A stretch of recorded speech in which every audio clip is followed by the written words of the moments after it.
So look. This is a little bit of a departure from what I've done, or with sport. But hey, I guess welcome to Wrexham is about a sports team, so I guess it is kind of relevant. But yeah, look, this is So season two of Welcome to Wrexham, the hit show, the hit show that produced by Ryan Reynolds and Rob McElhenney, of course, own Wrexham FC.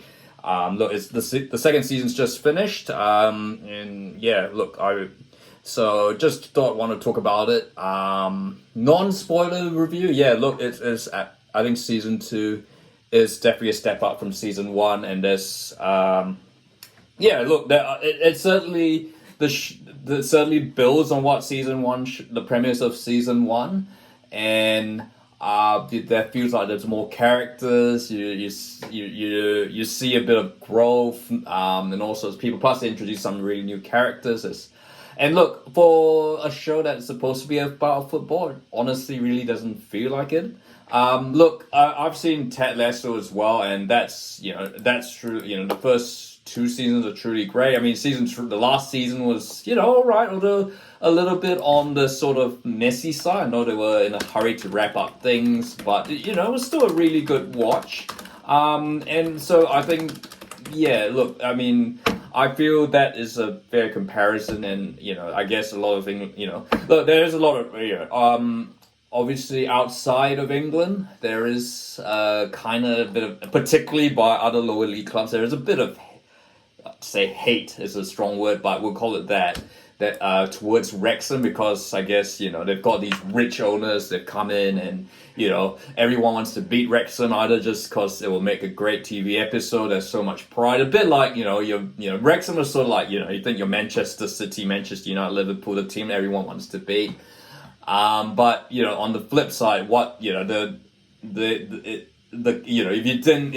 Ryan Reynolds, Rob McElhenney hadn't bought Wrexham, then the lower leagues wouldn't be getting as much attention as they are now. So I think all in all, it's been a positive, positive influence for not lower league, which certainly needs it, because you can see the gap between the EFL and the EPL, which just seems to getting wider as the more money's been poured into the EPL. So yeah, look, but going back, look, I think, yeah, a really strong second season.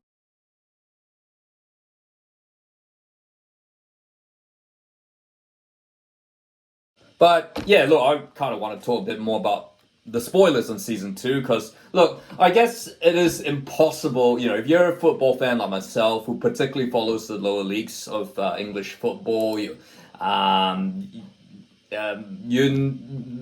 kind of know, you already know what's going to happen with Welcome to Wrexham season two, because basically Welcome to Wrexham season two is about the 2022-23 season, which of course ended back in May, all these months ago. A bit like Drive to Survive. Look, there's always going to be behind. You're always going to know what's happened, like with Max Verstappen, Lewis Hamilton, etc. But I guess so. Look, I mean, knowing what happened with that season, of course, I'm going to spoil it right now. Wrexham, of course, along with Notts County, dominated the Vanarama National League, which is, of course, the highest tier of before going into the EFL, and of course before the Premier League. And Wrexham, of course, yeah, they had that. Wrexham, Notts County played each other in one of the great games in. Probably the greatest non-league football game ever, and Wrexham won. Of course, Ben Foster made a penalty save. There is an episode dedicated to that, which I think in hindsight, I thought it was a bit short, but I think now in retrospect, I think it was probably the right size, given most of the episodes are like 20 minutes. So I mean, yeah, I kind of thought that was kind of like the equivalent of like this to Welcome to Wrexham was what the longest night would have been to Game of Thrones. Bit of a dramatic example, but look, yeah. So of course, ultimately that game they beat Bournemouth in there. They had a game in hand, which was against Bournemouth, which they played midweek, put them 4 points clear, gave them an unassailable 4-point lead at the top of the table, and they clinched automatic promotion. Notts County, of course, went up. Notts County happily went up as well, albeit via a very dramatic playoff win again at Wembley against Chesterfield on penalties. So happy ending. So this is what season 2. That's the essence of season 2 of Welcome to Wrexham. So of course a lot of talk about. I mean, Ben. I think personally I was excited to see Ben Foster, because I know he's an ex-England goalkeeper. He's got this podcast, the Cycling GK podcast. So that, I think that certainly it lived up. Seeing Ben Foster there was one of the thrills. That was, and I think they did a great job. But also, I think not only that, they uncovered so many other wonderful stories. I think there's a story about Paul Mullen's son with autism. There's a story about Anthony Ford's wife and how he had to take time off to look after his wife, who what she had, I think, was a benign brain tumor, and they had a young kid. Elliot Lee, and of course, and one of my favorite episodes, was of course the one about the fatherhood. They got Ollie Palmer's dad on us, and he was how he came out, how Ollie Palmer's dad came out. I thought it was really therapy. It's the sort of show that makes it feel more like your Ted Lasso, and I think it feels more genuine because of course these are real people. These aren't Premier League footballers, and you kind of, yet in a way, and it's funny how these guys are going to be more well known than a whole lot of other Premier League footballers who are on much higher wages. I mean, they've become household names, which is just really crazy to think. So yeah, and of course, yeah. So the finale featured on that Wrexham Bournemouth game, which I thought the finale was really, I think the only way it could be more dramatic was actually watching the game, which all of us, I think quite a number of us would have done back all those months ago. And of course, seeing the parade and all that. But yeah, I think in a kind of nice way that they're going to say, look, this is not the end. This is only really the beginning, of course. And Wrexham, as we know, on League 2, they're flying at League 2 at the moment. So yeah. But quick shout out, my favorite episode wasn't actually about the men. I thought my favorite story was actually about the women's clubs, particularly the Wrexham women's clubs, who actually, I wouldn't say I think you're comparing apples and oranges, men's and women's, because Welsh women's football is far weaker. It's a lot weaker. No disrespect to the women, but yeah, I think my particular favorite was actually my particular favorite character was Rosie Hughes.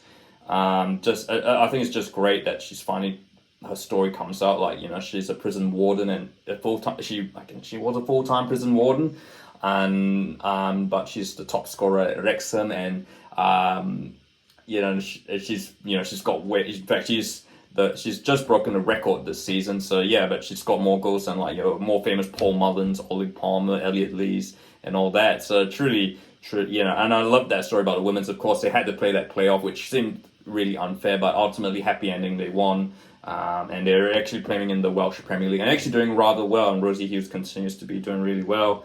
I think she's actually now fully fledged professional, so that's well done, I think. So a great story there. I think that was probably my highlight of this season. But I mean, I know the Wrexham promotion story pretty well from last season.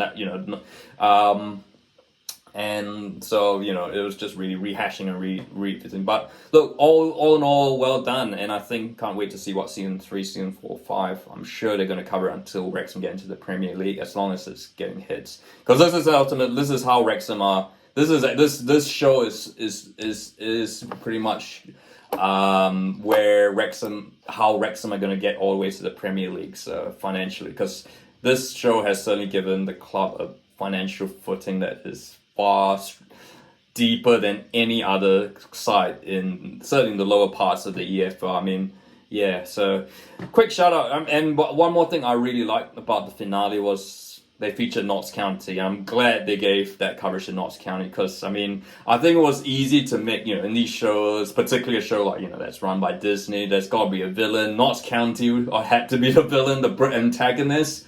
But it's quite nice how they showed a nice ending that they got promoted. They even showed a couple of the players. I think can't remember what the guy striker's name is. They featured him.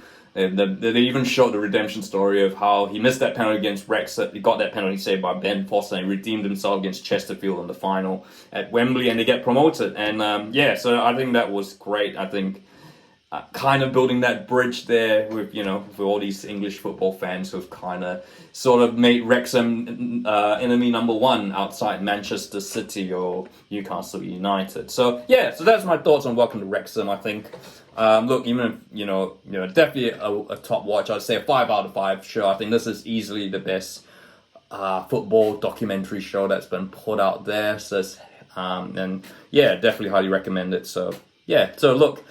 If you like this video, feel free to like and don't forget to subscribe.